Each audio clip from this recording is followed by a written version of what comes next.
Hello बच्चों, आप सभी का बहुत बहुत स्वागत है आपकी अपनी ई पाठशाला में। मेरा नाम है दिनेश और हम कर रहे हैं क्लास 8 का चैप्टर नंबर 3 जिसका नाम है अंडरस्टैंडिंग क्वाड्रिलेटर्स। तो जो भी मेन टॉपिक थे हम इस चैप्टर के कंप्लीट करते हुए आए हैं, है ना। आज हमारे पास टॉपिक क्या है देख लेते हैं। आज हमारे पास टॉपिक है sum of the measure of the exterior angle of a polygon.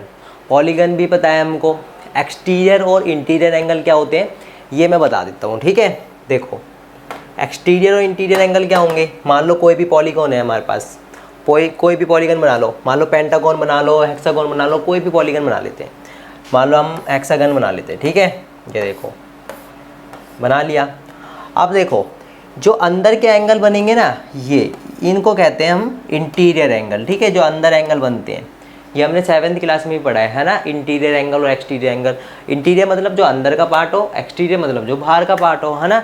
तो अंदर जो एंगल बनेंगे वो इंटीरियर एंगल होंगे। अब मान लो कि मैंने इसको एक्सटेंड कर दिया आगे, ऐसे यहाँ भी कुछ एंगल बनेगा, इसको एक्सटेंड कर दिया यहाँ पे कुछ एंगल बनेगा, इसको आगे एक्सटेंड कर दिया यहाँ पे कुछ एंगल बनेगा, है ना। इसको एक्सटेंड कर दिया यहाँ पे, ऐसे एक्सटेंड करूँगा तो बाहर कुछ एंगल बनेंगे, है ना।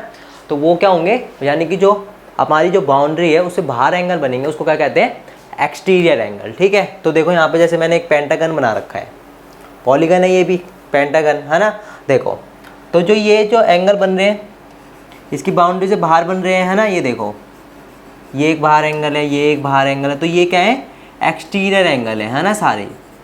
ये सारे एंगल क्या है, एक्सटीरियर एंगल, बाहर एंगल बन रहे हैं, है ना। अगर यही एंगल अंदर बनते, यहाँ मान लो ये एंगल बनता, तो हम क्या कहते हैं इसको, इंटीरियर एंगल, ठीक है। चलो अब देखो यहाँ क्या लिखा है, the sum of the exterior angle of any polygon.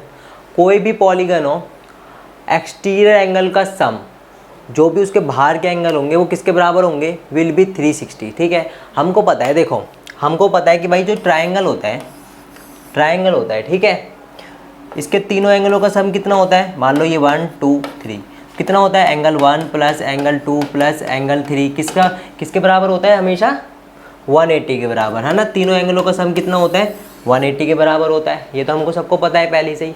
वैसे क्या होता है पॉलीगन के अंदर क्या होता है, जो भी एक्सटीरियर एंगल होते हैं ना, बाहर के एंगल होते हैं। मान लो ये एंगल 1 है, ये एंगल 2 है, ये एंगल 3 है, ये एंगल 4 है और ये एंगल 5 है।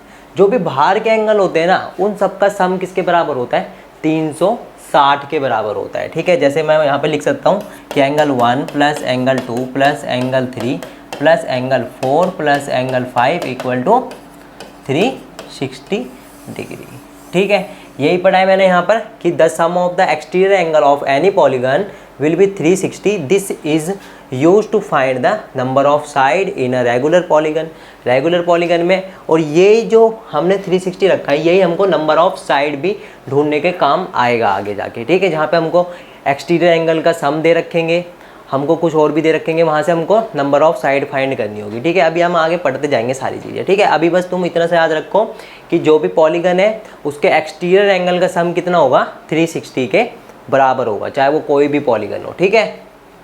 अब देखो यहाँ लिखा है this is applicable to irregular polygon also. और ये इरेगुलर पॉलीगन में भी एप्लीकेबल करता है। इरेगुलर पॉलीगन, रेगुलर पॉलीगन सबको पता है। रेगुलर पॉलीगन जिसकी साइड और एंगल सारे इक्वल हो। इरेगुलर में क्या होता है, साइड और एंगल इक्वल नहीं होते, है ना। तो यहाँ पे क्या लिखा है, this is applicable to irregular polygon also, the sum will be remain the same whether it is a regular और इरेगुलर, स्मॉल और लार्ज पॉलीगन। यानी कि चाहे वो रेगुलर पॉलीगन हो चाहे वो इरेगुलर पॉलीगन हो, उसके एक्सटीरियर एंगल का सम हमेशा 360 के इक्वल होगा, चाहे वो पॉलीगन बड़ा हो या पॉलीगन छोटा सा हो, बिल्कुल, ठीक है। उन सबका क्या होगा, एक्सटीरियर एंगलों का सम 360 के बराबर होगा, ठीक है। यही पढ़ा है हमने यहाँ पर। चलो अब अगले पे देखते क्या है। अगले पे लिखा हुआ है यहाँ पे angle sum property of a quadrilateral. Quadrilateral सबको क्वाड्रिलेटर बोलते साथ ही सबके ध्यान में आ गया। क्वाड्रिलेटर क्या होते हैं, जो 4 साइडों से बने होते हैं, है ना। तो देखो यहाँ पे क्या लिखा है, sum of the all interior angle of a quadrilateral. और हमको पता है कि भाई जो इंटीरियर कोई भी क्वाड्रिलेटर है, मान लो ये क्वाड्रिलेटर है ना। ये मान लो रेक्टेंगल बना लिया, स्क्वायर बना लिया, कुछ भी बना दिया यहाँ पे, जिसकी 4 साइड हो, ठीक है। तो उसके जो इंटीरियर एंगल होते हैं, यानी कि अंदर के एंगल, जैसे ये अंदर के एंगल, ठीक है, इंटीरियर एंगलों का सम, ये किसके बराबर होता है, हमेशा 360 के बराबर होता है, ठीक है। ये तो हमको पहले से पता था, यहाँ पे 4 हो गया, एंगल 1, एंगल 2, एंगल 3, एंगल 4। तो यहाँ पे मैं लिख सकता हूँ जैसे angle 1 plus angle 2 plus angle 3 plus angle 4 किसके बराबर होगा? हमेशा 360 के बराबर होगा। यहाँ पे लिखा भी हुआ है कि क्वाड्रिलेटर के इंटीरियर एंगलों का सम किसके बराबर होता है? 360 के बराबर होता है, ठीक है। और यहाँ पे लिखा है sum of the all exterior angle of a quadrilateral, और जो एक्सटीरियर एंगल होते हैं क्वाड्रिलेटर के वो भी 360 के बराबर होते हैं, ठीक है। अभी तक हमने देखा पॉलीगन के जितने भी एक्सटीरियर एंगल होते हैं वो 360 के बराबर होते हैं, क्वाड्रिलेटर के इंटीरियर एंगल 360 के बराबर होते हैं, एक्सटीरियर एंगल भी 360 के बराबर होते हैं, ठीक है। सबका सम कर दो तो 360 के बराबर रख दो। चलो अगला देखो क्या टॉपिक है। अगला टॉपिक है, देखो ये जो मेन है ना, यही जो हमने पीछे पढ़ा, उन्होंने बोला था ना पीछे वाले उसमें कि जो हम 360 के बराबर रख रहे हैं ये नंबर ऑफ साइड निकालने के काम भी आएगा, आ गया यहाँ पर, ठीक है। तो यही देखो यहाँ पर, यहाँ लिखा है ना each exterior angle of a regular polygon, regular polygon का एक्सटीरियर एंगलों का सम किसके बराबर होता है? 360 के बराबर होता है ना। और यहाँ पे देखो नंबर ऑफ साइड, अगर एक एंगल भी निकालना हो तब भी हम क्या रखेंगे? 360 अपॉन नंबर ऑफ साइड। तो देखो एक बार समझा देता हूँ इसमें क्या लिखा है। देखो each interior angle of a regular polygon of a n side, अगर हमारे पास कोई रेगुलर पॉलीगन है, ठीक है, रेगुलर पॉलीगन है हमारे पास, हमको क्या करना है यहाँ पर? अगर हमको उसका मान लो कि हमारे पास एक पेंटागन बना लो, सॉरी हेक्सागन बना देते हैं यहाँ पर, ठीक है। ये 1 2 3 4 5 6 हेक्सागन बना दिया, ठीक है। तो यहाँ पे लिखा है जो each interior angle of a regular polygon, एक रेगुलर पॉलीगन है भाई इंटीरियर एंगल, ठीक है, इंटीरियर एंगल, ठीक है। अब देखो अभी मेरे को नहीं पता कि भाई ये इसके सबका सम कितने बराबर होगा, क्या होगा क्या नहीं, ठीक है। तो देखो हम ये फॉर्मूला लगाएंगे n-2 इंटू में 180 अपॉन में n का मतलब होता है नंबर ऑफ साइड, यहाँ पे लिख भी देता हूँ मैं यहाँ पे, n का मतलब होता है नंबर ऑफ साइड, ठीक है। हमको क्या इससे फॉर्मूला किस काम आएगा कि हमको ये एंगल कितने डिग्री के हैं आखिर ये एंगल, ठीक है, ये बताने के काम आएगा कितने डिग्री के ये एंगल, ठीक है। और देखो अगर इन सबका सम निकालना हो कि भाई जो हमारे पास हेक्सागोन है एक, हमको उसके इंटीरियर एंगलों का सबका सम निकालना है कि भाई कितना होता है। जैसे देखो हमारे पास ट्रायंगल होता है तो हमको पता है भाई 380 के 160 के बराबर रखते हैं, है ना। वैसे हमको देखो हमारे पास स्क्वायर है तो हमको पता है भाई 360 के बराबर होता है, ठीक है। वैसे हमको अगर ये हेक्सागोन पूछ ले कि भाई ये किसके बराबर रखें, तो इसका सिंपल सा फॉर्मूला होता है, देखो यहाँ पर ये होता है n-2 इंटू में 180, n-2 इंटू में 180, ठीक है। तो देखो n मतलब नंबर ऑफ साइड कितनी है? 6 है, -2 इंटू में 180, ठीक है। n-2 इंटू में 180 फॉर्मूले में रख दिया।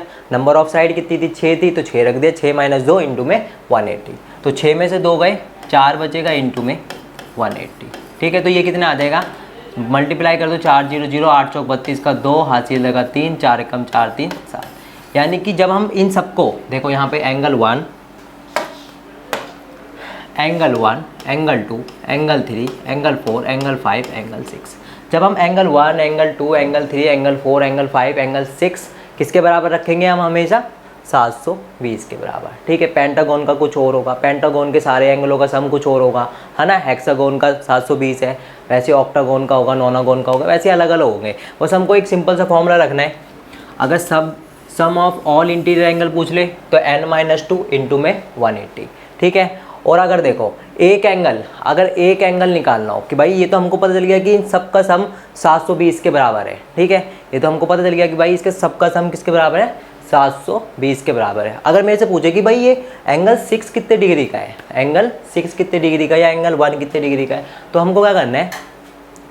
n-2 इंटू में 180 अपॉन में n, ये फॉर्मूला लगाना है, ठीक है।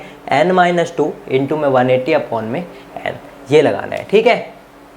और देखो यहाँ पे लिखा है each exterior angle of a regular polygon n side, अगर रेगुलर पॉलीगन में एक्सटीरियर एंगल मान लो, यहाँ पे रेगुलर पॉलीगन बना लो कोई भी, 2 3 4 5, ठीक है, पेंटागन बना दिया। अब इसको मान लो एक्सटेंड कर दिया हमने, यहाँ पर एक्सटेंड कर दिया, ठीक है, ये एक्सटेंड कर दिया। और मेरे को पूछ लिया भाई यहाँ पे कि हमको पता है कि भाई रेगुलर पॉलीगन में जो एक्सटीरियर एंगल होता है उन सबका सम तो 360 के बराबर होता है ना। लेकिन अगर वो मेरे से पूछ ले कि भाई एक एंगल कितने डिग्री का है, एक एंगल कितने डिग्री का है, तो मैं क्या करूँगा 360 को नंबर ऑफ साइड से डिवाइड कर दूंगा। ठीक है, 360 को नंबर ऑफ साइड से डिवाइड कर देना, तो यहाँ पे क्या आ जाएगा, एक एंगल आ जाएगा भाई, एक एंगल इतने डिग्री का है। ठीक है, तो अब ये जब हम क्वेश्चन करेंगे तो और अच्छे से क्लियर हो जाएगा। ठीक है, अभी बस तुमको देखना है, समझ लेना है थोड़ा सा। ठीक है, ऊपर ऊपर से बस, और जब हम क्वेश्चन करेंगे तो इसको और अच्छे से समझ लेंगे। ठीक है, तो ये आज का टॉपिक हमारा कंप्लीट होता है। आई होप आपको अच्छे से समझ में आ गया होगा। अब हम मिलेंगे अपने एक्सरसाइज के क्वेश्चन के साथ और कुछ इंटरेस्टिंग टॉपिक के साथ। जब तक के लिए जय हिंद,